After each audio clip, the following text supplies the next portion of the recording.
What's cracking, Jack? It's Friday, November 28th, and you're in the jungle. NBA bets on tap. Let's go.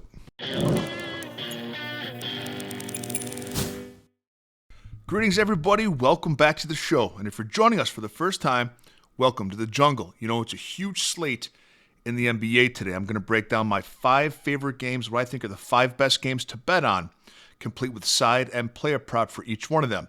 Now, don't worry, we'll be back to a full slate breakdown tomorrow and every day after that. Just a little bit of holiday obligation I have today, so we're a little bit short on time. I'm going to leave 2 links for you in the comments section. The first link is to my $5 favorite play of the day. And for just $5 and no further obligation, you get my best NBA bet of the day text to your phone.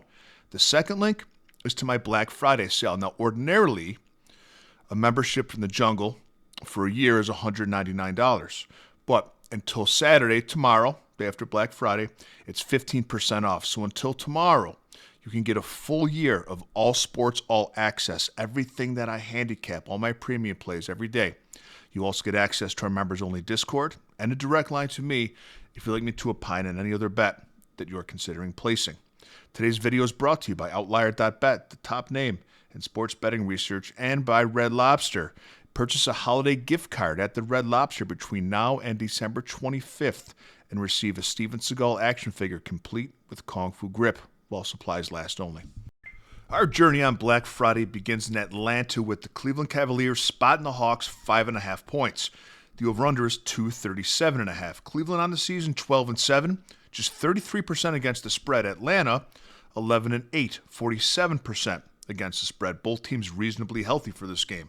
Now, the Hawks started the season on fire, but since then have come back down to earth. They've lost 3 of their last 5, including a terrible loss last game to the Washington Wizards by 19 points as an 11-point favorite.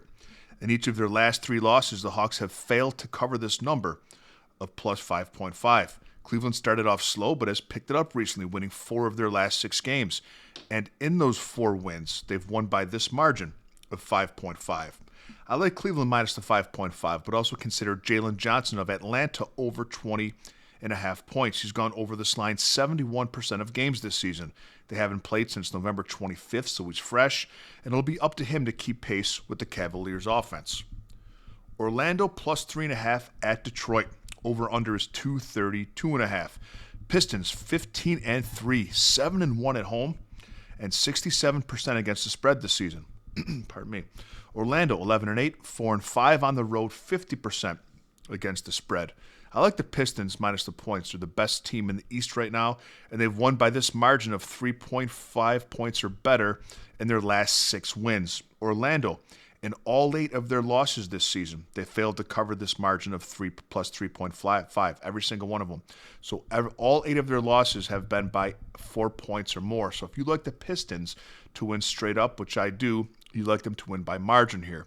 I also like Cade Cunningham over 28.5 points. He has a median of 30 points a game over his last 10. In his last 2 games against Orlando, he was over this line. And he also has a usage percentage close to 30% on the season, one of the highest in the NBA. Sacramento at Utah. Leave your defense at home, baby. It's a 1.5 spread. Okay, so Sacramento's getting 1.5. So essentially a money line pick'em game. So we're going to handicap this on the money line. Over-under at 241.5. Sacramento 5-14, 2-8 on the road, 39% against the spread. Utah 5-12, 4-5 at home. So most of the wins come at home. 50% against the spread. Neither team plays a lick of defense. Utah gives up 126 points a game, which is the most by any team not named the Washington Wizards. Sacramento gives up 123 a game, which is 4th most in the association. I like Utah. They're a decent home team. Sacramento stinks on the road.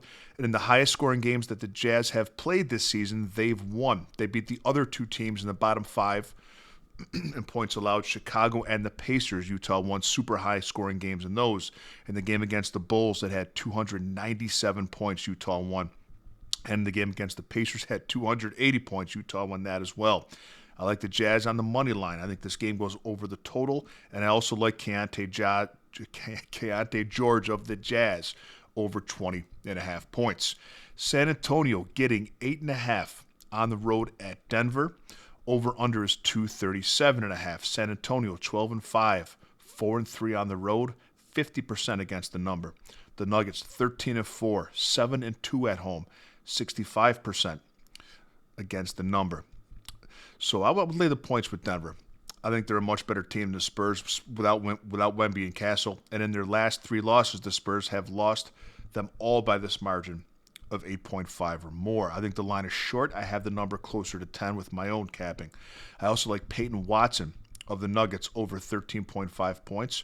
He's starting for Aaron Gordon, and in those 4 games he started for Gordon, he has a median of 21.5 points a game over in all 4 of those games, playing 34 minutes and taking 16 shots. Peyton Watson of the Nuggets over 13.5, one of the best plays on the board today.